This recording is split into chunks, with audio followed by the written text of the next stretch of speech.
राष्ट्रवादीतून 8 आमदारांसह सरकारमध्ये सामील झालेले अजित पवार हे भाजपाला डोईजड होत आहेत का असा प्रश्न आता निर्माण झालेला आहे। अर्थ, जलसंपदा आणि महसूल यासारख्या महत्त्वाच्या भाजपच्या ताब्यात असलेल्या खात्यांवर त्यांनी दावा केलाय। तर अर्थ खातं त्यांच्याकडे देण्यास शिंदे गटाचाही विरोध आहे। अशात आता दिल्ली दरबारी हा वाद गेलाय। पाहूयात।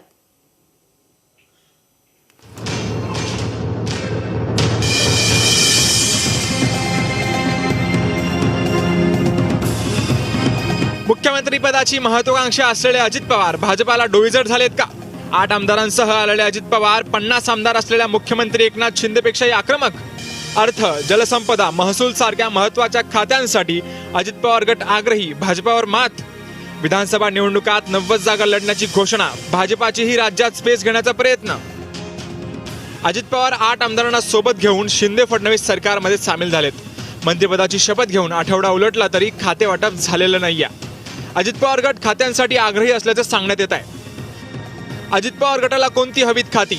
अर्थ, जलसंपदा, महसूल, सामाजिक न्याय, सार्वजनिक बांधकाम, महिला आणि बालविकास, अल्पसंख्याक, ओबीसी अशा काही महत्वाची खाती अजित पवार गटाला हवी असल्याचं सांगण्यात येत आहे। अर्थ, जलसंपदा आणि महसूल या तिन्ही महत्त्वाच्या खात्यासाठी अजित पवार गट आग्रही असल्याचं सांगण्यात येत आहे। मात्र अर्थ खातं अजित पवारांना देण्यास शिंदे गटाकडून विरोध होत आहे। सध्या ही तिन्ही महत्त्वाची खाती भाजपकडे आहे, त्यामुळे खाते वाटपाचा तिढा सोडवण्यासाठी आता दिल्ली दरबारी भाजपला जाण्याची वेळ येऊन ठेपली आहे। कारण सरकारमध्ये सामील झाल्यापासून आक्रमक असलेले अजित पवार यांना मुख्यमंत्री पदाची असलेली महत्त्वाकांक्षा त्यांनी लपवलेली नाही, म्हणून ते पण लवकरच मुख्यमंत्री होतील अशी चर्चा सध्या सुरू आहे। कॅमेरामॅन विक्की चव्हाणसह ज्ञानेश्वर पवार, न्यूज स्टेट महाराष्ट्र। सरकारमध्ये सामील झाल्यापासून आक्रमक असलेले अजित पवार यांनी मुख्यमंत्री पदाची महत्वाकांक्षा लपवलेली नाहीये। ते लवकरच मुख्यमंत्री होतील अशाही चर्चा सध्या सुरू आहेत। मी खोटं नाही बोलणार बाबांनो, मला काय मिळवायचं खोटं बोलून? खूप काही तुम्ही प्रेम दिलं, खूप काही 4-4 वेळेला का 5-5 वेळेला उपमुख्यमंत्री झालो, माझं तर रेकॉर्ड झालंय। पण तिथंच गाडी थांबते, पुढं काही जाईल। मला मनापासून वाटतं की मी राज्याचा प्रमुख व्हावं। माझ्या मनामध्ये काही गोष्टी आहेत, त्या राबवायचं म्हटलं तर प्रमुख पद लागतं। तर याच मेळाव्यात त्यांनी अधिक मंत्रिपद मिळतील आणि विधानसभेच्या 90 जागा लढण्याची घोषणा केली आहे। मी तुम्हाला सांगतो, हे जे काही तुमच्या सगळ्यांच्या मदतीनं मी केलंय, नेत्यांच्या मदतीनं केलंय, त्यामध्ये 2024ला ज्या निवडणुका होतील ना, त्यामध्ये राष्ट्रवादीचा जो जास्तीत जास्त 71चा आकडा 2004चा आहे, तो आकडा कुठल्याही परिस्थितीत पुढे घेऊन आम्ही जाणारच।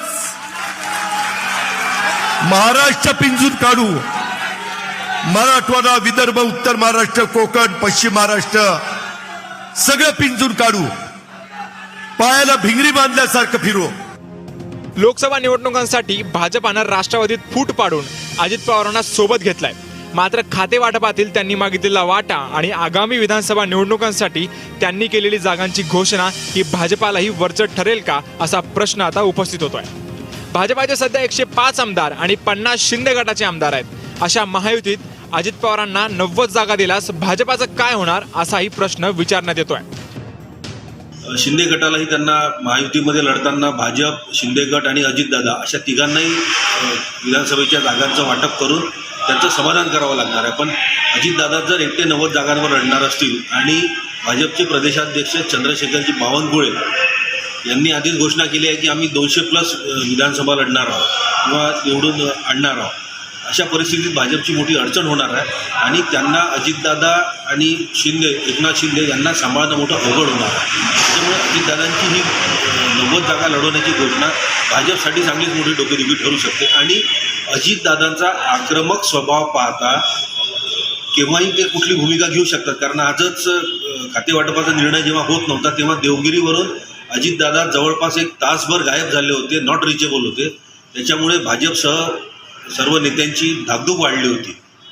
अशा परिस्थितीत भाजपला एकनाथ शिंदे आणि अजित पवार यांच्यामध्ये समतोल साधावा लागणार आहे, अन्यथा ऐन निवडणुकीच्या तोंडावर भाजपची फार मोठी गोची होण्याची शक्यता नाकारता येत नाही। शरद पवारांच्या राष्ट्रवादीत फूट पडल्यानंतर अजित पवार गटानं थेट पक्ष आणि चिन्हावरच एकनाथ शिंदे यांच्याप्रमाणे दावा सांगितलाय।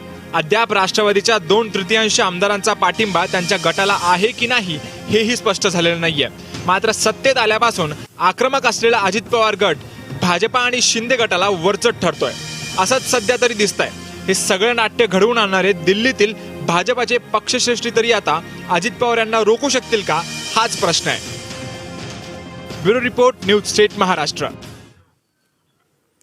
सुखानं सुरू असला शिंदे फडणवीस यांचा संसार अजित पवार यांच्या गटाच्या एंट्रीनं गडगडणार का, असा प्रश्न आता निर्माण झालाय. तर खाते वाटप, मंत्रिमंडळ विस्तार आणि पालकमंत्री पद यावरून जोरदार रस्सीखेच पाहायला मिळते. अशानंच आता दिल्ली दरबारी भाजप पक्षश्रेष्ठींपुढे हा तिढा गेलाय. तर अजित पवारांचं अर्थ खातं पुन्हा एकदा नवं सरकार पाडण्यासाठी कारणीभूत ठरणार का, असा प्रश्न आता निर्माण झालाय. पाहूया.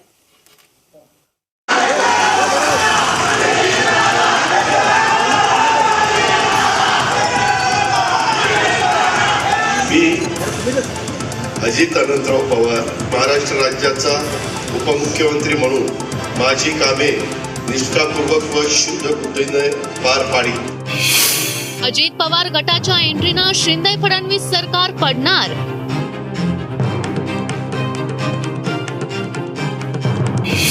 महाराष्ट्र विकास आघाडी सरकारप्रमाणेच हे सरकार पाडण्यातही अजित पवार आणि अर्थ खात्याची मोठी भूमिका.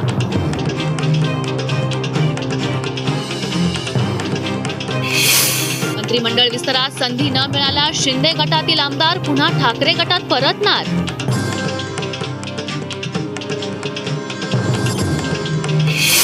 रायगडच्या पालकमंत्री पदाचा वादही सरकार पाडण्यासाठी हातभार लावणार.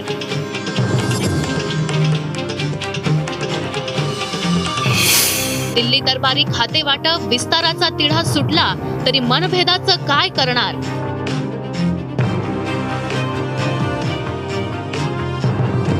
अजित पवार यांच्यासह राष्ट्रवादीतल्या दिग्गजांनी शिंदे फडणवीस सरकारमध्ये मंत्रिपदी केलेल्या थेट प्रवेशामुळे सगळ्यांनाच धक्का बसलाय. लोकशाही निवडणुकात महाराष्ट्रात भाजपाला अधिक जागा मिळवून देण्यासाठी ही खेळी केली असली तरी आता ती अंगलट तर येणार नाहीये ना, असा प्रश्न निर्माण झालाय. या तिन्ही पक्षांच्या कडबोळ्याचं सरकार कोसळेल की काय, अशी भीती आता व्यक्त होतीये. शिंदे सरकार कोसळणार. अजित पवार अर्थ खातं दुसऱ्यांदा ठरणार कारण मग या सरकारच्या काळात अजित पवार यांच्याकडे अर्थ खातं. शिवसेनेच्या आमदारांना निधी मिळत नाही म्हणून सरकारमधून बाहेर पडण्याचा शिंदे गटाचा निर्णय. तेच अजित पवार शिंदे फडणवीस सरकारमध्ये सामील झाले आणि आता खाते वाटपात अर्थ खात्यासाठी आग्रही. शिंदे सरकारमध्ये अजित पवार यांच्याकडे अर्थ खातं जाऊ नये यासाठी शिंदे गटातील आमदार आग्रही. अर्थ खातं अजित पवारांकडे गेलं तर राष्ट्रवादीच्या आमदारांना जास्त निधी आणि इतरांना कमी निधी मिळेल अशी भीती. अजित पवारांकडे अर्थ खातं गेलं तर सरकार गडगडण्याची शक्यता. अपक्ष आमदार बच्चू कडूंनी ही भीती जाहीरपणे व्यक्त केली. कडू बोलत असले तरी शिंदे गटातील बऱ्याच आमदारांची हीच भावना असल्याचं मानण्यात येत आहे. मला वाटतं सध्या तर काही नाही आहे. खाते वाटप असेल, इतर सगळ्या गोष्टी हे काही लहान, आता 3 इंजनचं सरकार आहे, ते मजबूत पण होऊ शकतं आणि 3 गाड्या म्हणून बाईकू पण शकतं. म्हणून जेवढं मजबूत होईल तेवढं मजबूत करण्याचा प्रयत्न शिंदे साहेब करेल. एकंदरीत चित्र असं आहे की खाते वाटपावर काही गोष्टी किंतुपर्यंत असू शकते. प्रत्येकाला असं वाटतं का अजितदादाकडे वित्त खातं नाही गेलं पाहिजे, कारण मागच्या वेळेस त्यांनी तशा प्रकारचा जो कारनामा केला तर ते यावेळेस झाला नाही पाहिजे अशी अपेक्षा आहे, भीती आहे आमदारांना. दुसरीकडे खाते वाटपाच्या तिढ्यासोबतच उर्वरित मंत्रिमंडळ विस्ताराचा मुद्दाही महत्वाचा आहे. शिंदे सरकार कोसळणार.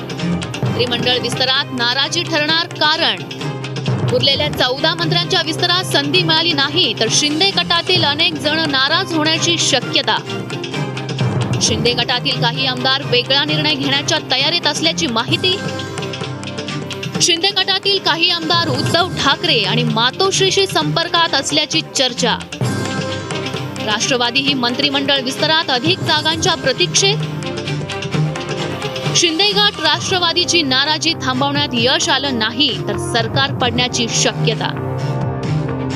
शिंदे गटातील अनेक जणांनी अजित पवार गटाच्या सरकारमध्ये येण्यानं तोंडचा घास गेल्याची भावना व्यक्त केली आहे. तर नाराज आमदार संपर्कात असल्याचा दावा ठाकरे गट करतोय. उद्धव ठाकरेंनी हा दावा नाकारलेला नाहीये. बच्चूभाऊ हे माझे देखील अतिशय ज्येष्ठ सहकारी आहेत. आमच्या सरकारबरोबर प्रहार त्यांचा अलायन्समध्ये आहे, पण त्यांच्याबरोबर राजेंद्र पाटील यड्रावकर देखील अपक्ष आमचे मंत्री होते, त्यांना देखील अजून न्याय मिळालेला नाही. अन्य होते अशा अनेकांना न्याय मिळालेला नाही. आमचे जे 40 आमदार आहेत त्याच्यातले जे इच्छुक आहेत त्यांना देखील न्याय मिळालेला नाही. त्यामुळे बच्चूभाऊंचा गैरसमज होणार नाही याची मला पूर्ण खात्री आहे. आणि ज्यावेळी मंत्रिमंडळाचा विस्तार होईल त्यावेळी योग्य ते निर्णय एकनाथ शिंदे साहेब घेतील. आपकी तरफ से ये कहा गया कि एकनाथ शिंदे के कई विधायक आपसे संपर्क में हैं, आप वापस आना चाहते हैं, आपकी पार्टी की तरफ से कोई है सर संपर्क में या नहीं? अगर हो भी तो ये ऐसी सारी चीजें रात के अंधेरे में होती है. वो बातें हमने उन्हीं से सीखी. वो हुडी वगैरह पहन के और जब तक कुछ होता नहीं तब तक वो बोला नहीं जाता. तो मैं आप क्यों बोलूं? दूसरी बात अगर होती भी होगी तो मैं क्यों बोलूं? मंत्रिमंडळ विस्तार आणि खाते वाटप झाल्यानंतरही पालकमंत्री पदावरून अनेक ठिकाणी खडाजंगी होण्याची शक्यता आहे. शिंदे सरकार कोसळणार, पालकमंत्री पदही ठरणार तिसरं कारण. रायगड जिल्ह्यात पालकमंत्री शिंदे गटाचाच असावा, भरत गोगावले यांची आग्रही भूमिका. अदिती तटकरे यांच्या मंत्रिपदाच्या शपथविधीनंतर गोगावले आक्रमक. जिल्ह्यात असलेल्या संघर्षात पालकमंत्री पदासाठी आग्रह. गोगावले यांच्याप्रमाणेच अनेक जिल्हा मतदारसंघात वर्चस्वाची लढाई. या स्थानिक संघर्षातूनही फाटाफूट सरकार कोसळणं शक्य. भरत गोगावले यांनी पालकमंत्री पदाची नाराजी स्पष्टपणे उघड केली. शिंदे गट, राष्ट्रवादी आणि भाजपातीलही अनेक जण अशामुळे दुखावले जाण्याची शक्यता आहे. मनातलं म्हणजे वस्तुस्थिती आहे ती वस्तुस्थिती आहे, त्याबद्दल काय दुमत असण्याचं कारण नाही आहे. कारण पालकमंत्रीपद हे शिवसेनेकडं राहावं ही पूर्वीपासूनची मागणी आहे आणि म्हणूनच करता आमच्या उदय सामंतांकडं ते पद दिलेलं होतं. आता आमचा नंबर लागला तर ते आमच्याकडे येईल हे तुम्हाला खात्रीच आहे. आता खाते वाटपाचा आणि मंत्रिमंडळ विस्ताराचा हा तिढा सोडवण्यासाठी मुख्यमंत्री आणि दोन्ही उपमुख्यमंत्र्यांनी दिल्ली दौरा केलाय. दिल्ली दौऱ्यात या प्रश्नांची उत्तरं मिळाली तर या निमित्तानं जे मनभेद सरकारमध्ये समोर आले त्याचा काय परिणाम होईल हे जाणून घेऊयात. रायगड जिल्ह्यात भरत गोगावले यांनी राष्ट्रवादीला पालकमंत्रीपद द्यायला विरोध केला आहे. सातारला पालकमंत्रीपद देण्यासाठी राष्ट्रवादीने मागणी केली असताना शंभूराज देसाई हे शिवसेनेचे पहिले मंत्री यांना पालकमंत्री व्हायचं आहे. या सगळ्या परिस्थितीमध्ये सरकार जर टिकवायचं असेल तर कोणीतरी थांबलं पाहिजे अशी भूमिका आता कोणी घ्यायच्या तयारीत नाही. या सगळ्या अशा परिस्थितीमध्ये मंत्रिमंडळाचा विस्तार आणि खाते वाटप हे कधी होणार याची आस राज्यातल्या जनतेला लागली आहे.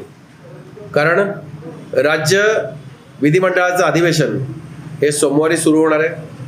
त्या सोमवारी सुरू होणाऱ्या जर विधिमंडळाच्या अधिवेशनापूर्वी खाते वाटप झालं नाही तर कोणी काय करावं असा प्रश्न पुन्हा एकनाथ शिंदेंच्या समोर राहील. या नव्या सरकारमध्ये उर्वरित राष्ट्रवादी आणि काँग्रेसमधील काही नेतेही सामील होतील अशी शक्यता आता वर्तवण्यात येते. अशात या कडबोळ्याचं सरकार कितपत प्रभावी काम करू शकेल असा प्रश्नही विचारण्यात येतोय. लोकसभा निवडणुकांसाठी राज्य सरकार पणाला लागलेलं दिसतंय. या सगळ्यात महत्त्वाचा असलेला मतदार हे पाहतोय तो मतदानाच्या वेळी काय करेल हा प्रश्न महत्त्वाचा असणार आहे.